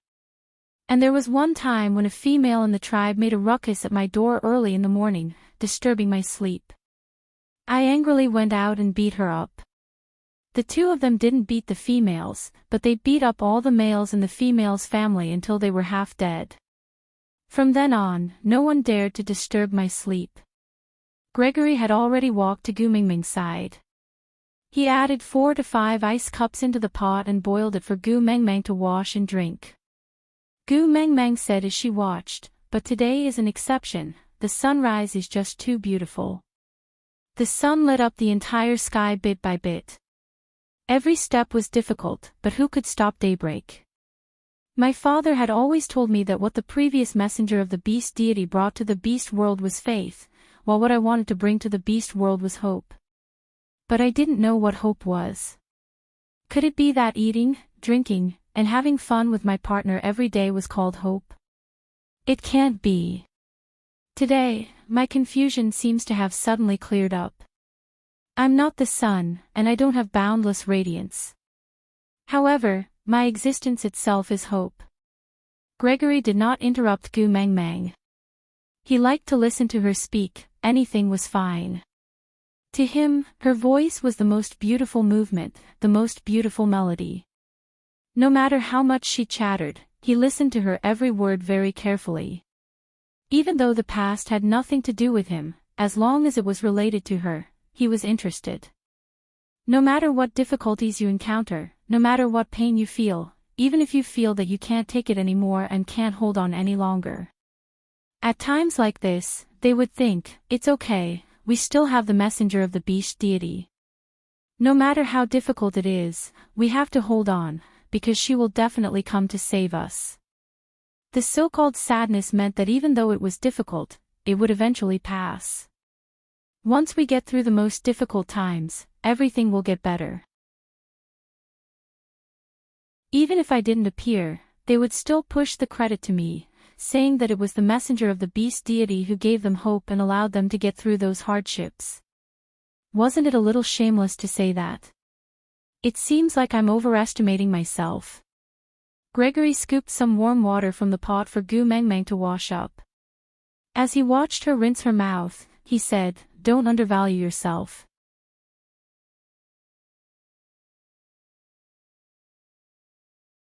Chapter 1475. Gu Mengmeng was stunned for a moment before she burst out laughing. She could not be blamed for being smitten. It was really too weird, too funny, and too mushy for Gregory to say such romantic words with a serious tone, as if he was reciting the mind-cleansing incantation. You said that in your world, there's a phrase called reciprocity. Gregory ignored Gu Mengmeng's silly smile. Anyway, no matter what she did, she would always be cute in his eyes. Gu Mengmeng nodded, as a reply to Gregory's question. Gregory lowered his eyelids and chuckled. I feel that this phrase is very good, I like it very much. Ha! Gu Mengmeng looked at Gregory in confusion. Gregory felt a little awkward, but still said, I gave you a present that you like, shouldn't you return a present that makes me feel better? Gu Mengmeng opened the beast skin and said, You saw it too, I don't have anything on me now, so I can't take out a present. But I can remember it first, after we descend the mountain, I will also prepare a present for you, how about that? Gregory shook his head and said, I want it now. But I don't have anything now. Gu Mengmeng shrugged her shoulders helplessly. You do. Gregory said with certainty. The corner of Gu Mengmeng's mouth twitched, and she looked troubled. Didn't we agree not to mate? Could this Gregory be? What do you want? Tell me first. Gu Mengmeng had already thought of herself as romantic once, and did not want to do it again, so she felt that it was better to clarify things first. Gregory's face was slightly red, and there was a suspicious shade of pink on his ears. Since I already have a status, shouldn't you give me something special? Seeing Gregory's bashful look, Gu Mengmeng's heart skipped a beat. She took 2 steps back and wrapped the beast skin even tighter around herself. She said defensively, Gregory, we have been getting along well these few days, but I treat you as family, that matter, I can't do it. Gregory looked at Gu Mengmeng's guarded expression, and his gaze dimmed. He lowered his head and said in disappointment, All right. Since you are not willing, then I will be like everyone else, and keep calling you Gu Mengmeng. Wait a minute. Gu Mengmeng blinked her eyes. In a daze, she felt that she was imagining things again, so she asked, What do you want special? Name. Grace spat out the 2 words in low spirits. Gu Mengmeng held her forehead and relaxed. She did not know whether to laugh or cry. That's right, how could she forget? The males in the beast world liked to give their females nicknames that were similar to nicknames. Leah called her Meng Meng, Elvis called her Xiao Meng, Snake called her Tu Meng, and even that pervert Cole called her Agu. Having a nickname that belonged exclusively to a male was a great affirmation and satisfaction for a male. Oritin didn't have one because he didn't need it.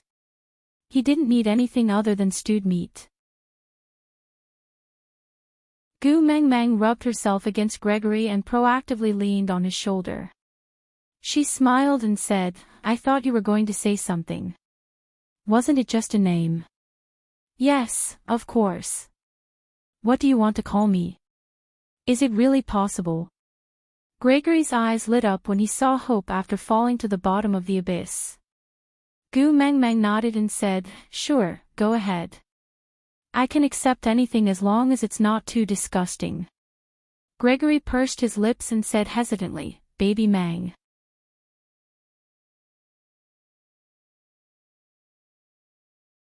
Chapter 1476. Gu Meng Meng means the most precious treasure. Gregory added, his tone filled with caution. Gu Meng Meng herself felt embarrassed. Not the most precious treasure, no. The anticipation in Gregory's eyes was so obvious that it made Gu Meng Meng feel like she would be committing treason if she said no. Nodding, she said, "All right, as long as you like it." Gregory smiled, smiling so blissfully. "Baby Meng." "Yeah. Baby Meng." Sigh. "Baby Meng." There were still 2 days before the wind stopped. Gregory told Gu Meng Meng that Elvis and Leah had already reached the foot of the mountain. They found a cave there that could shelter them from the wind and temporarily settled down with Wabi. They could leave together after Gu Meng Meng retrieved the love of the sky 2 days later. Gu Meng Meng wanted to go down the mountain to see Elvis and Leah. She had not seen them for 4 days. This was the first time she had been separated from them for such a long time since they became partners. Gregory hesitated for a moment, but still shook his head. "You will be leaving after retrieving the love of the sky the day after tomorrow. Accompany me for these 2 days, all right?" Recalling what Gregory had said that day, Gu Meng Meng hesitated for a moment, but still nodded. Gregory would not leave with her. He was lonely most of the year and she could not even guarantee that she would accompany him during the dry season every year. And how many chances did he really have to go down the mountain to look for her? She could not even bear to be separated from Elvis and Leah for 4 days. Then what would Gregory do in the future? Forget it, she would just accompany him for these 2 days. Gregory hugged Gu Meng Meng and sat by the fire. He reached out a hand and asked, "Can I hold your hand for a while?" Gu Meng Meng placed her little hand in his. Turning back, she saw the happiness in Gregory's eyes almost flowing out. Gu Meng Meng laughed softly. Gregory's cold and aloof persona had completely collapsed. He was practically a young boy experiencing his first awakening of love. Even the smallest things could make him extremely happy. Your hand is so beautiful." Gu Meng Meng pulled Gregory's hand over in surprise and scrutinized it repeatedly. She said, "I always thought that Lee's hand was the prettiest, just like a scholar's, slender and well-proportioned. But yours is different. It's more masculine, with distinct joints and smooth contours. Not only is this thin callus not a flaw, it also makes one feel safe. If Lee's hand is the hand that holds books, then your hand is the hand that holds the sword, one hand holding the sword while the other holding the wine, roaming the pugilistic world in fresh clothes." Gregory had never felt that there was anything special about his hands, but when Gu Meng Meng singled it out and praised it, he started to take note of it. He had to take good care of these hands in the future. After all, it was what she liked. "I don't want to hold the sword, I only want to hold you." Gregory held Gu Meng Meng's hand and kissed it. After kissing her, he realized that he had crossed the line. Then, he looked at Gu Meng Meng's expression anxiously. Seeing that she was not angry, he felt much more at ease. He smiled faintly and said, "Forever. Then after I get the love of the sky, follow me down the mountain. If you stay on the mountain, how can you hold me forever?" Gu Mengmeng made use of the pretext to make a fuss. She did not give up on persuading Gregory to leave with her. Instead, she wanted to make use of every possibility to kidnap Gregory.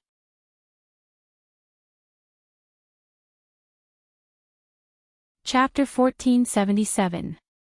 Gregory smiled but didn't reply. He just kissed the back of Gu Mingming's hand again. Even if it was just the back of her hand, it was a great comfort and happiness for Gregory to be allowed to kiss her openly. "As long as I think of you in my heart, it will be for the rest of my life." With that, Gregory held Gu Mingming's hand with one hand and placed the other on her shoulder. "I still have to make a trip to the stream. Firstly, it is to collect your food for today. Secondly, it is to introduce Lucas to Oritin. You know how protective Oritin is. I am afraid that Oritin will not give Lucas anything if he goes alone." Gu Mengmeng nodded. Then, she grinned. "Then hurry back. I will wait for you at home." 2 keywords. One home, and the other wait. Gregory's chest tightened. He held Gu Mingming's hand and kissed it. Then, he reluctantly let go of her and spread his wings to fly off. Gu Mengmeng sat by the fire. She used the tree sap to poke at the fire to make it burn brighter. The smile on her face gradually faded. Her left hand clutched at her heart. Gu Mengmeng felt that something was making her uneasy. By right, everything should be progressing in a good direction. 2 days later, the wind stopped. Gregory brought her to retrieve the love of the sky. Elvis and Leah had already safely reached the foot of the mountain with Wabi. There didn't seem to be any problems. Miranda was pregnant with a child with the bloodline of the Beast King. Although she didn't know how to open that door, she would try her best to protect that child. Cole could not ascend the Moda Mountains. He would definitely not cause any trouble when retrieving the love of the sky. Saint Nazir had Barit, Zacharias had Peter. Although Sauter had Cole, who was like a ticking time bomb, Leah had already made the appropriate arrangements. Moreover, Hedda and Jialyu were not only protected by Sandy's family, but also by the entire Wolf clan and the 16 tribes. Even Cole would not be able to do anything to them in a short period of time. So what was she worried about? What had she missed out?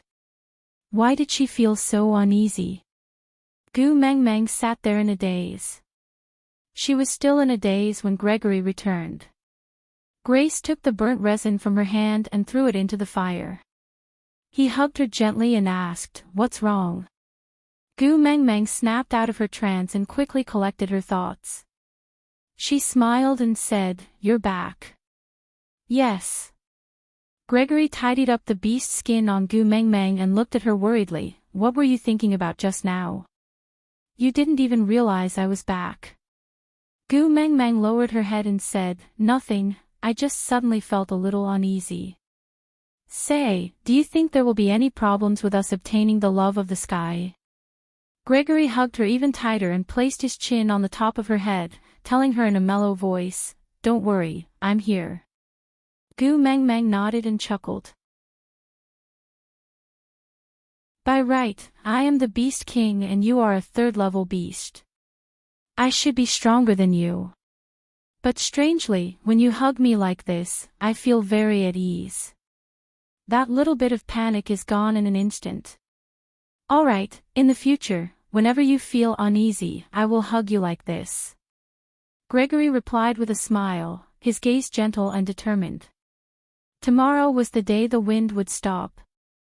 Gu Mengmeng leaned against the cave entrance and gazed into the distance.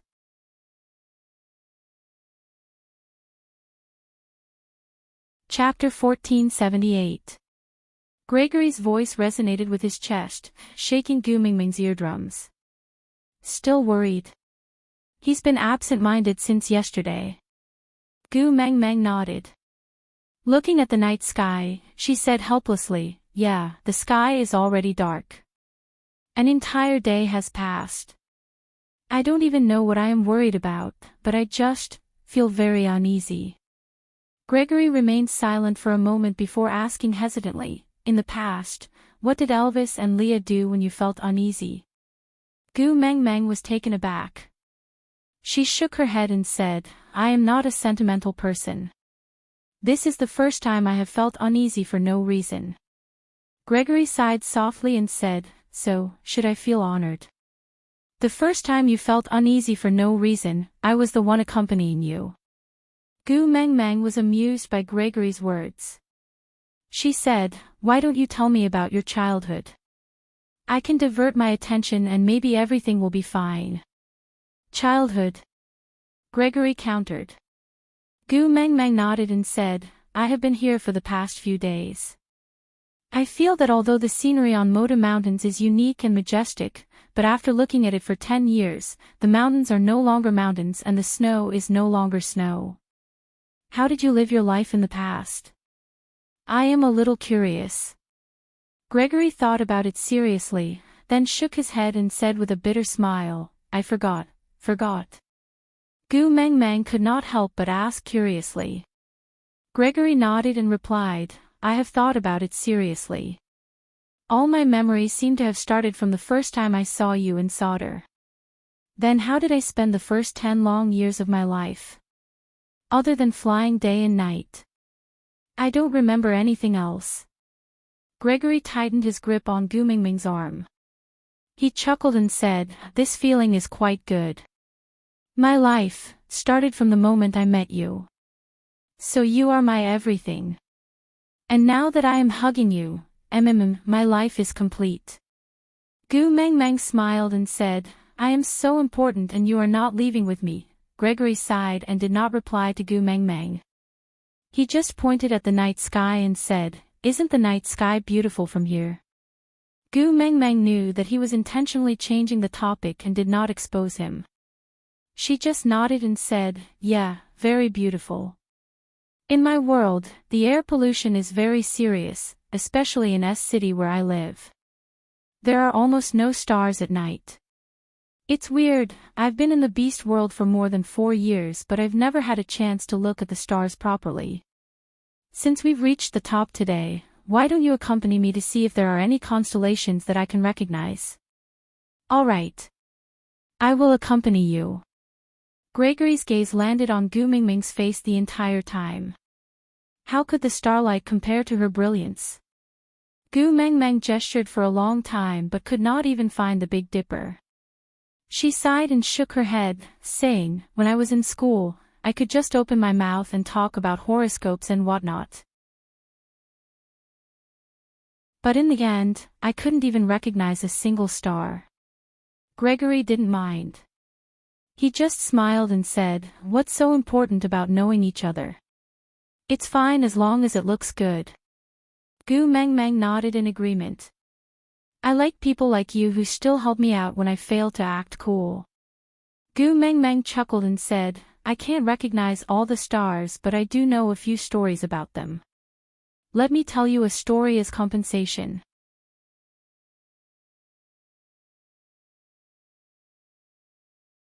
Chapter 1479.